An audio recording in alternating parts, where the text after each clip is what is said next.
But on June the 26th of last year, I made an announcement to my family. I told them that I had written 41 books. Many of them I have been blessed to have appear on bestseller lists all around the world. And that I was not going to do that anymore. I had completed that part of my life, and I had some other things that I wanted to do, and I wanted to just sort of take it easy now. I'm 72 years old, and I don't want to have that pressure to face those empty pages over and over and over again, as I've been doing since I was in my 30s. That was June the 26th. On June the 27th, I woke up and I began writing. And I wrote, and I wrote, and I wrote, and I wrote for the next 5 months. And I couldn't stop, because there is something inside of me that is a calling. There is something moving the pieces around that is bigger than who I am and what this ego of mine says. And it's getting in touch with that inner drive, that part of us that says, this is what you're here for. This is what you came into this world to be. I was being interviewed by the New York Times about a decade or so ago, and there was also a gentleman there who's a very famous writer. His name was Arthur Miller, perhaps the most famous American playwright of the 20th century. You've all read Death of a Salesman and The Crucible and so many others. And Arthur Miller was 91 years old at the time, and he was asked the question, are you working on another play? And I'll never forget his answer, because it inspired me in many ways. He said, I don't know, but I probably am. But I probably am. That there is something that calls all of us here. And I just want to speak a little bit about that in the time that I have here this morning. There was, I have said that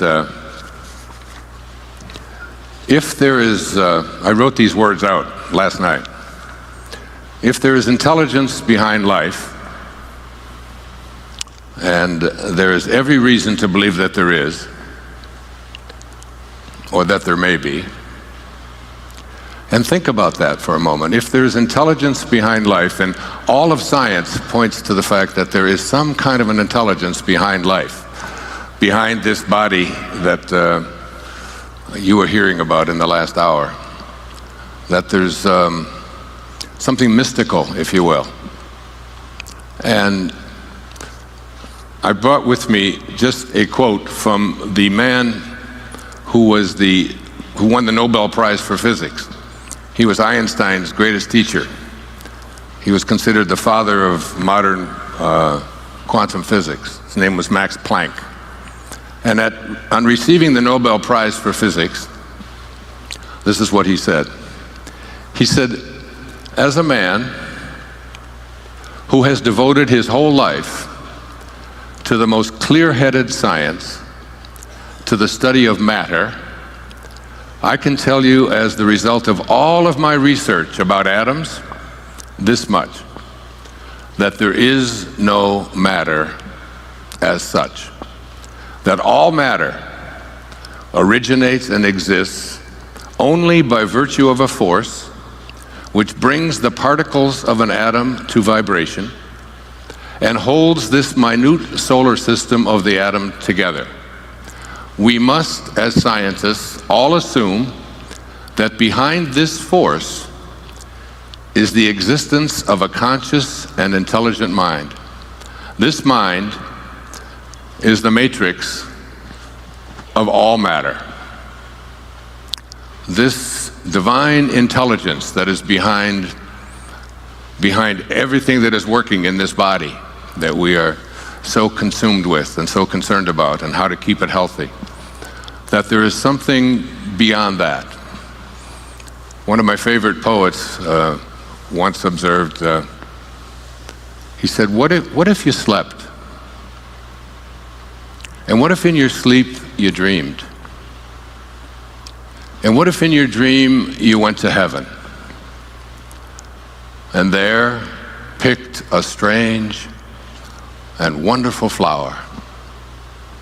And what if when you awoke, you held that flower in your hand?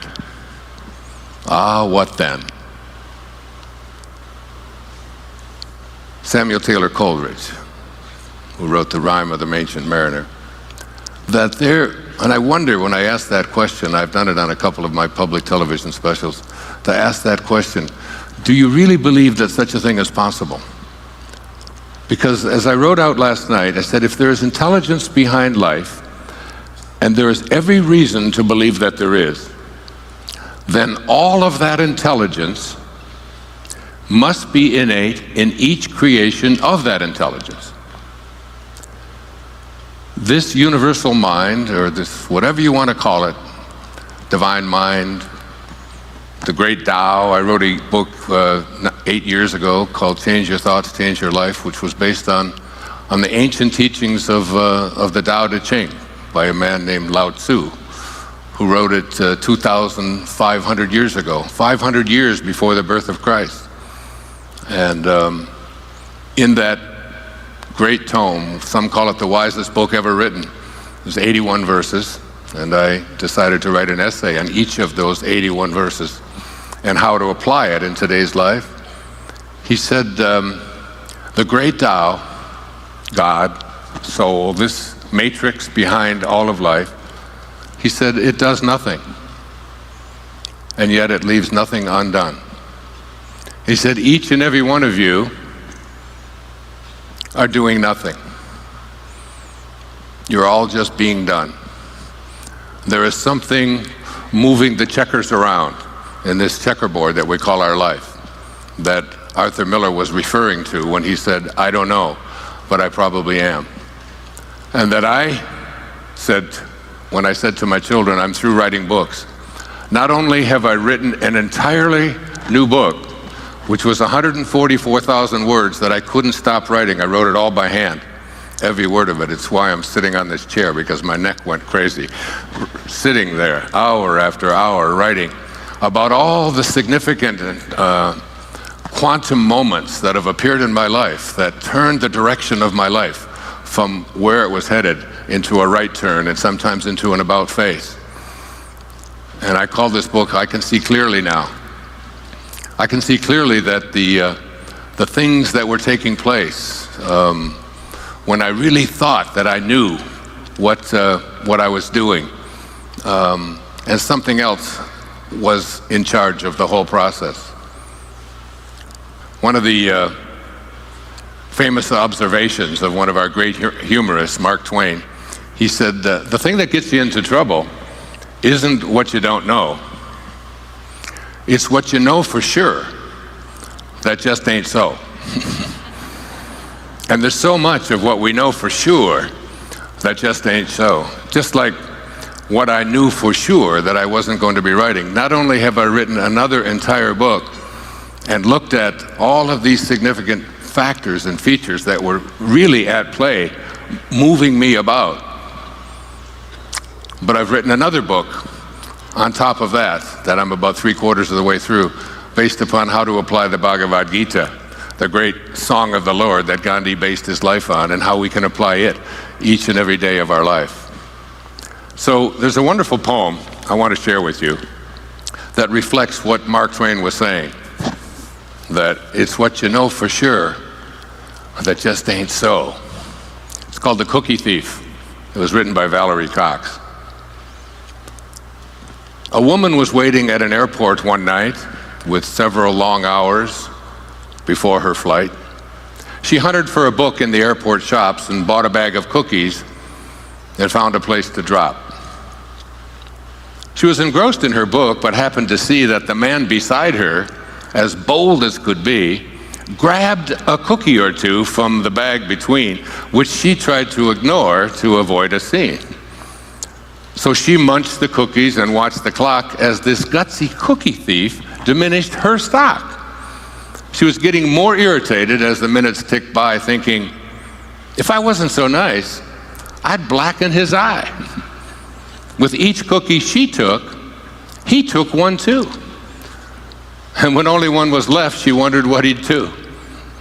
And with a smile on his face and a nervous laugh, he took the last cookie and broke it in half. He offered her half as he ate the other. And she snatched it from him and thought, oh, brother, this guy has some nerve, and he's also rude. Why, he didn't even show any gratitude. She had never known when she had been so galled, and she sighed with relief when her flight was called. She gathered her belongings and headed to the gate, refusing to look back at the thieving ingrate. She boarded the plane, she sank in her seat, then she sought her book, which was almost complete. As she reached in her baggage, she gasped with surprise. There was her bag of cookies in front of her eyes.